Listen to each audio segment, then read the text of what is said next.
नमस्ते प्रणाम दोस्तों, मैं आज का सबसे बड़ा अपडेट बता देना चाहता हूँ। चॉकलेटी स्टार चिंटू पांडे का फिल्म आ चुका है, जिस फिल्म का नाम है सजन रे झूठ मत बोलो।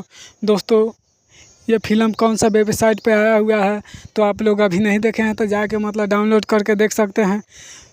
तो चलिए हम बताते हैं उस वेबसाइट का नाम। उससे पहले आप हमारे वीडियो पर नए हैं तो वीडियो को लाइक करके चैनल को सब्सक्राइब कर लीजिए। चलिए बात करते हैं दोस्तों, biharmasti.com पे 1 जून को रिलीज़ किया गया है। तो आप लोग अभी नहीं देखे हैं तो जाके देख सकते हैं दोस्तों। बहुत ही शानदार, बहुत ही कमाल का ये मूवी है। आप लोग देखेंगे तो देखते रह जाएंगे। इसमें रोमांटिक,